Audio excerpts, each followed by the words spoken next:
Olá pessoal, sejam bem-vindos a mais uma aula sobre conteúdo de HTML. Hoje nós vamos dar continuidade aí à implementação de formulários utilizando a linguagem HTML.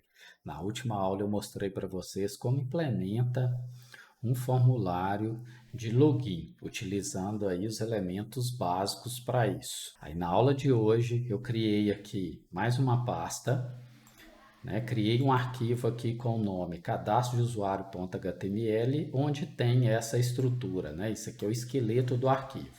Eu já até coloquei aqui para adiantar a implementação do formulário, do elemento de formulário, com o atributo action, que eu deixei vazio, porque por enquanto a gente está preocupado apenas com o layout do formulário, né?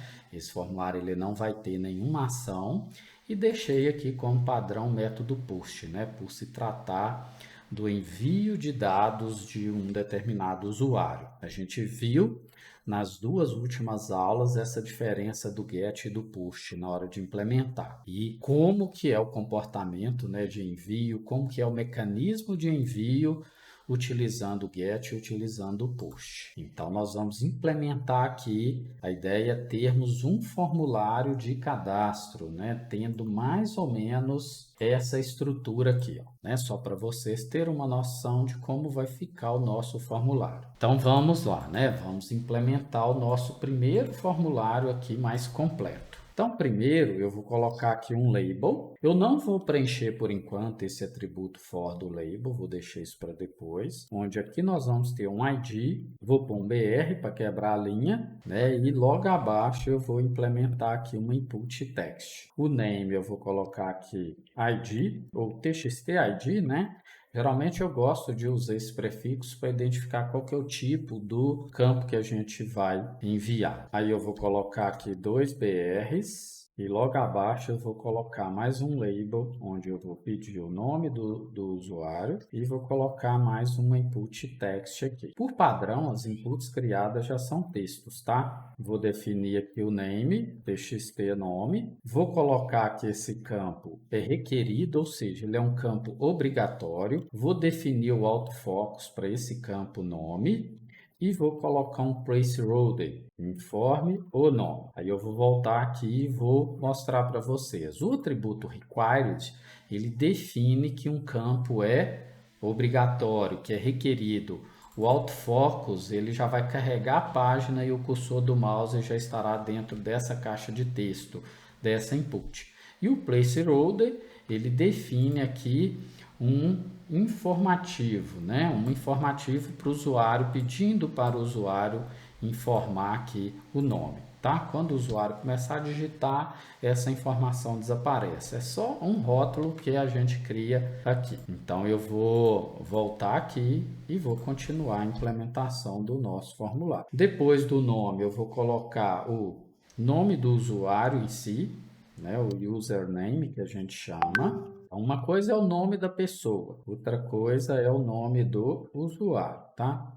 Vou inclusive copiar esse campo aqui, ó, input aqui para a gente ganhar tempo, porque vai ser muito parecido, né? Vou só substituir aqui, ó, txt usuário.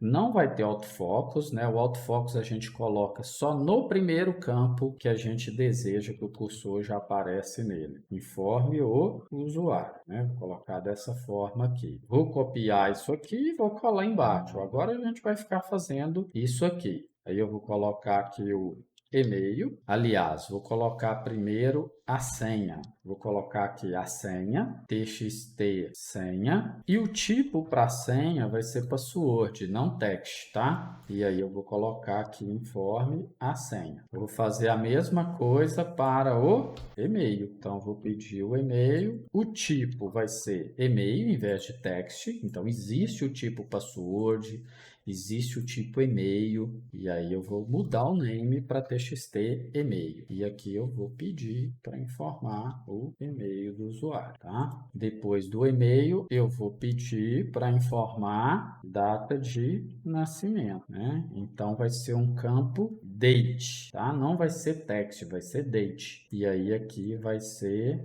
date nascimento, né? Date do tipo, tá, gente? Aí isso aqui não vai precisar.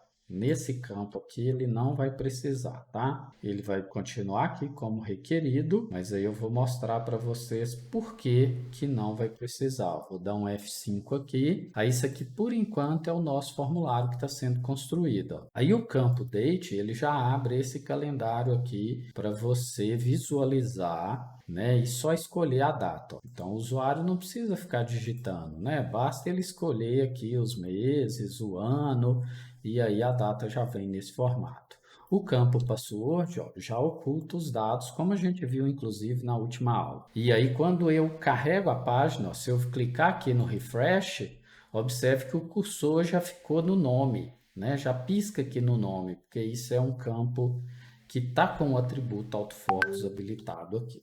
Bom, esse atributo aqui. Aí eu vou colocar agora, implementar aqui, ó, um label. Aí eu vou colocar aqui gênero. E aí vamos prestar atenção, ó, que agora nós vamos usar um atributo rádio. Aqui vai sair fora, né? Vou colocar aqui um campo rádio. E aí, ó, vai ter um value.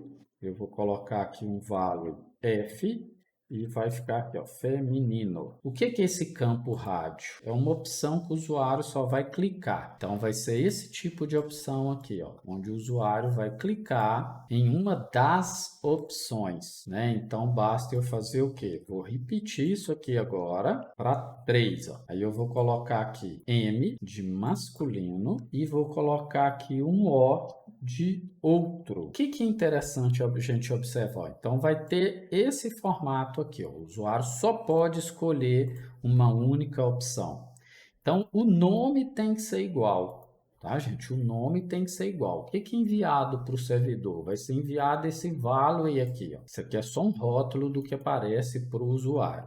Na hora que clicar para enviar o formulário, é o value que é enviado. Então, ó, como essas inputs pertencem ao mesmo grupo, tem que ter o mesmo nome. Inclusive, isso, ó, permite com que o usuário só possa escolher uma opção.